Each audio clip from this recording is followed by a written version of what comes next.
Hello, everybody, and welcome to Animal Questions We Never Ask, but Should.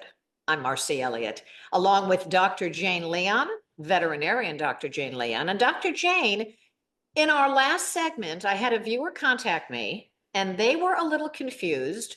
You were talking about laminitis I and was. how if horses would get laminitis, how by eating too many carbs, how could that affect their hoofs and possibly endanger their lives? Yeah, great question, isn't it? Yeah. But we have been finding out more and more and more, and this is an example of what we've been finding out, which is that our gut and the bacteria that live in our gut drive all parts of how our body works. There's a lot of work in people on what you eat and how your gut is and how it makes you feel. What happens in horses is this. They eat way too much carbohydrate. So whether that be the grass that they're eating, or in most cases, it's they got into the grain and they ate whatever, 10, 20 pounds of grain more. Okay, gets into their gut, goes through their intestines, gets into the hind gut of the horse, which Mhm. is somewhat like our large intestine, but more interesting. And it ferments. And when it ferments, it produces lactic acid, which changes the pH. I don't know if everybody knows, but it makes it acidic. The pH drops. That damages the good bacteria that live in their gut. These good bacteria are now damaged, they're sick, they're unhappy, and they produce toxins. These Oh, endotoxins pass out of the gut through the body and end up in the foot. They're everywhere. But in this case, they get into the foot. Oh, and I have to bring you guys a model of a horse foot because it's fascinating. You know, it's only one finger. And inside that finger is a series of bones. And those bones down in the hoof are connected to the wall, right? There's a bone inside and there's a wall. right.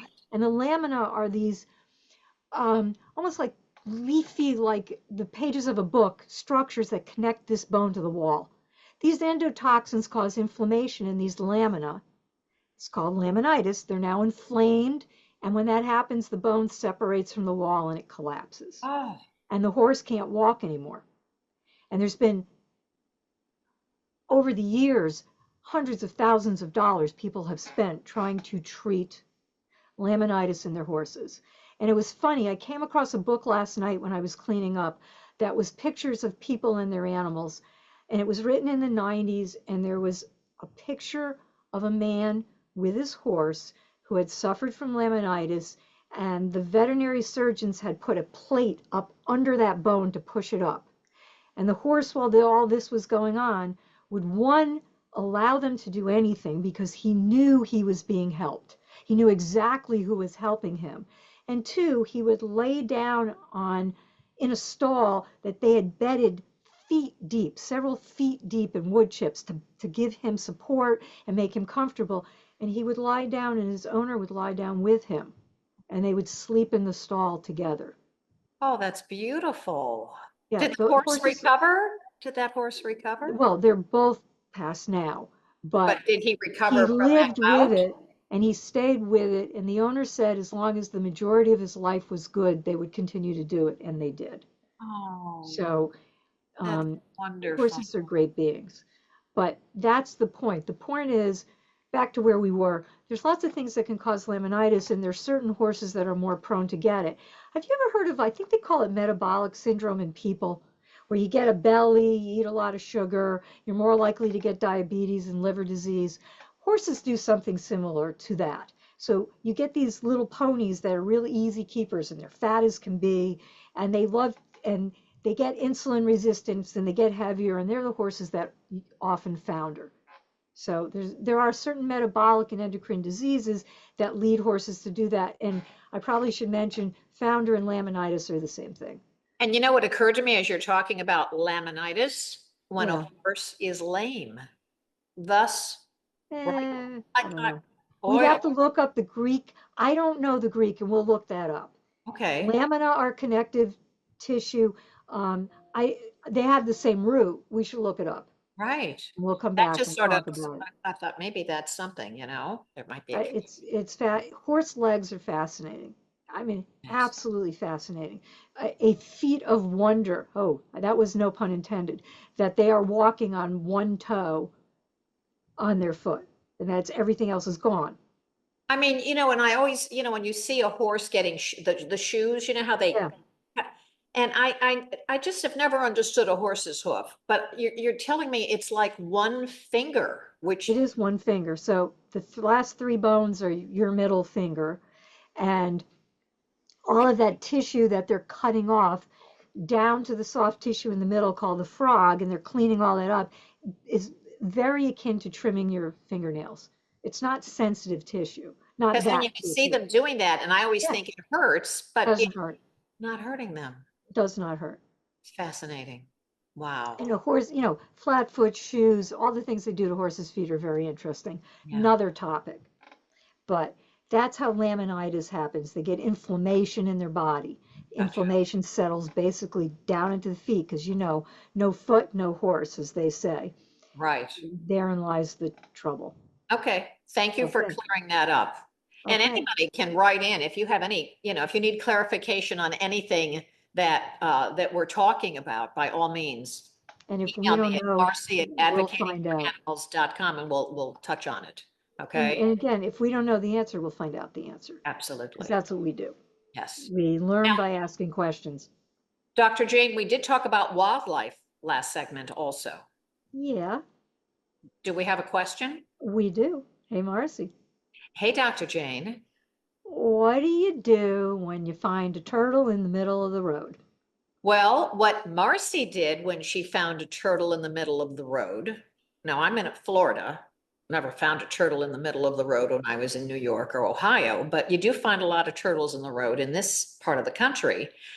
I would stop, pick them up, and look for the closest body of water, and then put them near that, thinking, oh, they're so happy. And if they could talk, they'd say, thank you, Marcy.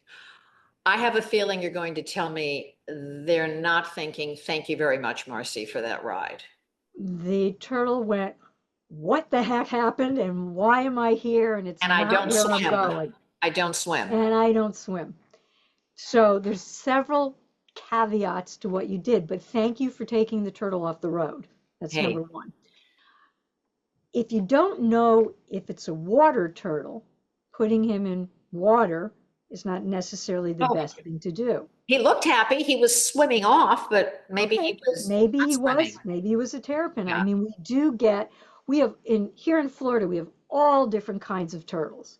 So we have everything from gopher tortoises, which are endangered and live in land and dig burrows, Mhm. kind of like the armadillo, but they live in burrows in sandy land. We have water turtles. We have terrapins that have the pointy little snouts and they kind of look like fins. And if you're off the coast, you can see sea turtles. Actually, that's a funny aside. I just bought, you can go online and you can support organizations that help animals. In this case, there's a little turtle on here, which nobody can see, but he's right there. You need to. So I am supporting an organization that picks up wounded sea turtles. Mhm. And we're getting into a lot of problems with sea turtles lately because as the climate changes and it gets warmer and the water levels rise, these animals that come ashore and lay their eggs are ending up drowning. So we're running into all kinds of problems. We've always had problems, but now we have even more. Okay. Um, but the point is, so on the shorelines, we have sea turtles. So this little guy, you send them a donation, they send you something so that you remember them, and you use your phone to follow a link that lets you follow your sea turtle. So you're Oh, adopting, in my case, a nice. sea turtle. You can adopt polar bears, wolves, seals, dolphins, all kinds of animals depending on where you look. And I adopted a sea turtle and I had a laugh because she was picked up on the east coast of Florida and driven to their facility on the west coast of Florida. So my sea turtle map is right across the state of Florida. Oh That's my, as far as she's been. She's still in care. she's a professional traveler. I thought it was hysterical. It's not like she swum around. She got carted across land. Right. But they make good gifts. Okay. Well, so thank you for mentioning that. Hey, anytime, this is what this is all about, helping animals. But so back to Maybe me. So our yes, go sea back. turtle, our turtle in the road. The best thing to do with a turtle in the road is figure out which way the nose is going Yeah. and walk it across to where it wants to go. And Okay. then find a place over there to put the turtle down because turtles know where they want to go, especially during mating season. And if you pick them up and put them somewhere else, they will turn around and try to figure out where they were. Oh So my, the turtle's heading east and you put him west because he was closer to west. The yeah. minute you leave, he's going to start out again. So put him where he was going and as close to a good place as you can where he was going. And that's where they go. And Wonderful. back to what I've said before, if you're not sure, contact a wildlife rescue professional and they will help you, which Wonderful. goes true for just about everything else. Okay. Because every wild animal that you pick up has different needs. And I don't want to tell you sad stories, but I can tell you that people have picked up babies' animals and fed them entirely the wrong diets and waited till they were comatose to bring them to me. Oh, So the answer is when you don't know, keep them warm, call somebody, get them where they need to go. That person will tell you, can you give them water? Not when they're cold. No, they have to warm up when yeah. you get babies. There's all kinds of things you need to know. But I will tell you a cute story, if I may. Yes, go right ahead. Going aside. Okay. I got called to pick up a bobcat, an adult bobcat. And I have a whole bobcat paraphernalia, whole getup. I have boots. I have a net for fun. I have a pith helmet that someone gave me because it was funny in pink, which I don't really wear, but I'm all garbed up. I've got gloves up to my elbows, boots up to my Uh-huh. knees, and a net big enough for a bobcat. And I drive over to this neighborhood, and the people that called me were the guards, the guardhouse. And they told me that they had captured the bobcat and trapped him in the guardhouse. So I'm walking over there with my net and I'm all set and I crouch down and I open the door and then I swing the door open and I'm looking at a cat with no tail. So So I it was was looking at a not house a, cat with a bobtail. I was looking at a Manx cat and I was hysterical because the cat starts yelling at me. Cat's like, pick me up, take me home. I don't want to be here. It was just hysterical. And I just walked out with the cat in my arms and went, yes, success. and so what is the moral of the story? Know what you're calling Well, somebody about? actually, the moral of the story is they did correct. They were correct in what they did. They called wildlife. They called somebody who knew what they were doing. They called the wildlife center. Wildlife center sent somebody out, and we were able to solve the problem. Had it been a bobcat, we also would have been able to solve the problem. But this way, these two gentlemen did not get scratched, did not get bitten, were not exposed to rabies or any other terrible disease that might end up making us euthanize an animal to check them for rabies, and everybody was happy, including Oh, Bobby, the that's and bobcat. Bobby the Bob. And what happened to Bobby?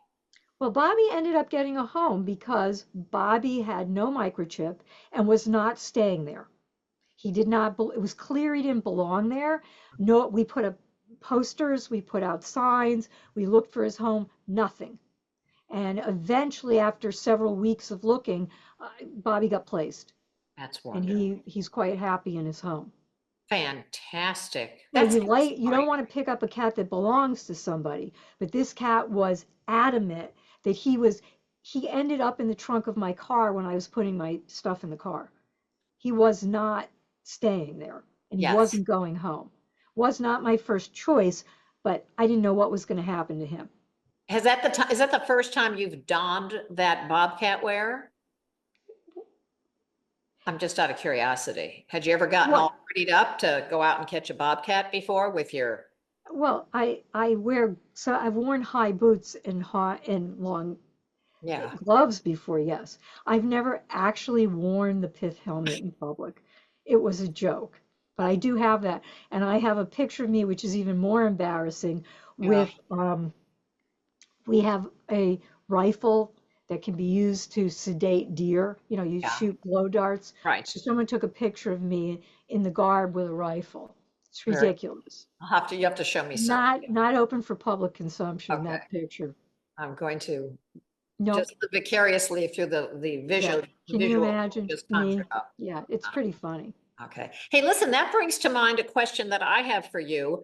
Something that I have talked about in my TED talk, my TEDx talk, was what to do when you find, to be prepared if you find a dog that's loose or you find wildlife on the side of the road. I mean, I have a little shovel, I have Okay. gloves. What does one do if you pass, let's say, a possum or a raccoon? And they look dead, do you still stop? Because there may be a need to stop, Dr. Jane. Okay, so all good questions and all different answers, Yeah. depending on what you're doing. I carry supplies in the back of my van for dogs and cats. So I have leashes, right? I have a carrier. Um, Yeah. in the carrier, I have several towels and something to carry it. Mhm. I have dry food, I have unopened canned food, I have water bowls, and I have a jug of water. Um, I also have gauze and other things. I have a med kit if I need a med kit. So I have picked up dogs and cats using all of that. And wildlife is a different answer. So I would caution always on the side of your safety. So raccoons, foxes, skunks, bats, rabies vectors. I really don't want people handling them unless it's an absolute crisis. Even You are, with gloves, even with thick gloves, you just, you know, everybody does it. yeah, I can't recommend it without training. You can be certified as a volunteer from a wildlife center and get some training. yeah, But the worst thing that can happen to you is you think that's a dead raccoon and then somehow you get bitten. right. I walked outside my house one day and there was a raccoon in the middle of my driveway. Was Oh, it it seems like, daylight? It let was me take you, daylight? oh yeah, let me take you down another Yeah. pathway to our question here. So this little raccoon was clearly having neurologic problems. He would stand up and fall over, stand up and fall over. And there were kids walking home from school, and I was panicked because I needed to get that raccoon out of the ways of those children before Yes. those kids surrounded this guy and got bitten. So I did this. I have like 10 carriers in the garage, different sizes, grabbed a carrier, put on gloves, grabbed the raccoon, and dropped them in the carrier right out there because there was nothing else I could do. Right. I don't even know what I would tell you to do if you didn't have the training and the gloves and there were kids there. Grab Yes. a shovel and do it. The answer is if you're bitten by one of those animals, you are facing Rabies shot. that animal will be euthanized, his head will be examined. You are facing a series of injections, Right. or your life is at risk if you don't. We Yeah. have had children in Central Florida die because the parents left a sick bat in a box on the porch and they didn't realize that the child played with it and he got a scratch and a bite and he died from Yeah. rabies. Yeah. We Nothing is worth that. Nothing. Now, I will So, tell you firsthand, and you've probably had them already. I was bit by a cat that somebody called and said that there was a cat that was in trouble, and I picked the cat up and I got bit, and took him to the vet. He was a kitty that was scared of people. And the cat did not survive its injuries. I think it had been attacked by the person's dog, so it was pretty bad. okay. And I had to undergo the rabies series. It really was not bad. It was a pain because you had to keep going back to get the full Right. And series. they keep decreasing the number of shots you Yeah, need and you the don't get it earlier in you the get butt, them. right? Right. Before the big fear was, oh, you get it in your butt, and I did not get it in my butt. Well, no, they used to do them in your abdomen Oh, years that back. was it. Yes, And yes. it was like, I don't Painful. remember, so don't quote me, like Yeah, 12. I mean, it was unbelievable. yeah. But still, you have to know to do that, and you Yes. don't want to. Now, I'm vaccinated and I get my immune levels checked every 2 years. So I feel less fear, but I still don't want to go through it. Yeah.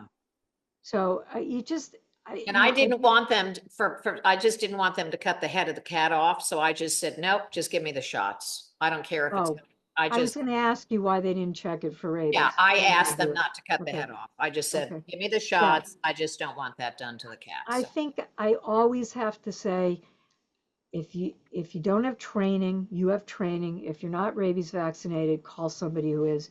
I, right. I just can't tell you to do it. I want to be Dr. able to, but I Jane, can't. Can't what, do it. what, you hear that sometimes you'll have dead animals on the side of the road and there may be babies in the Right. pouch. The So opossums. yeah, so what do you do? Do You you, do that I feel better about. I also carry gloves yes, in my glove box. big gloves. And yeah, so that people think I'm insane. I'll pull over, you take a dead opossum out of the middle of the road and you check if it has a pouch and if you have babies, because wildlife rehabbers can raise them from extraordinarily tiny babies, grams, few grams. They tube feed them for a while and then they eat out of a dish. They're not even bottle babies. So I do check them. And though opossums can get rabies, it is very rare. So again, I Yes, should tell you you shouldn't touch it. It's dead already. Make if you're well gloved and trained. I yeah, keep throwing these caveats at you because I I know. don't want somebody to say, Dr. Jane said, go pick up the dead opossum and No, no, shove no. your hands in it.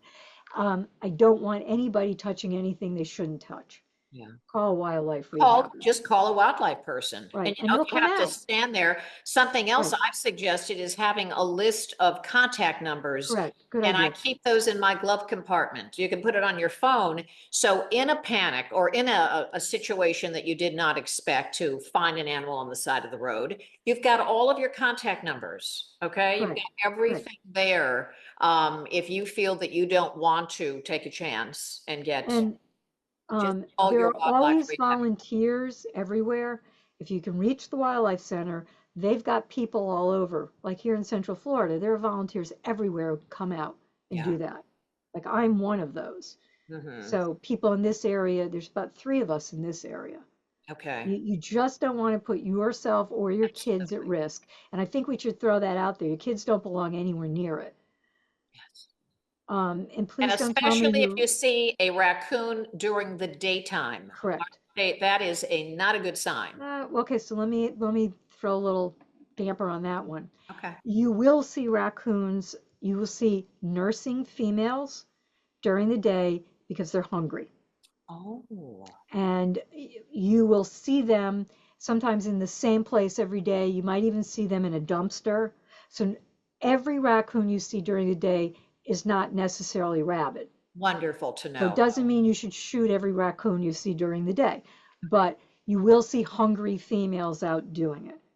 Okay. That's And just really be good aware to of that. know. Right. Really good to know.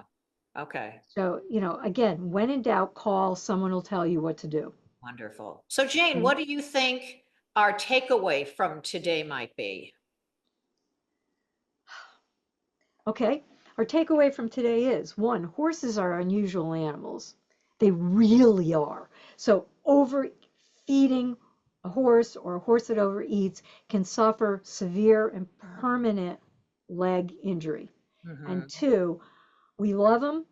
We want to help them. Call a wildlife professional to help you decide what to do if you see an animal in need, and all turtles should follow their nose. Very good. Wonderful, wonderful. You just know so much about oh, it's just fascinating. And we're going to talk more as we go on. So if you've got questions for the animal questions we never ask but should segments here, by all means, please email me, Marcy at advocatingforanimals.com, and we'll get them to Dr. Jane. Meanwhile, don't forget that we can all do something, big or small, to help the voiceless and the vulnerable. Thank you so much for joining us. We will see you next time. Bye-bye. And don't forget to hit the like and subscribe buttons.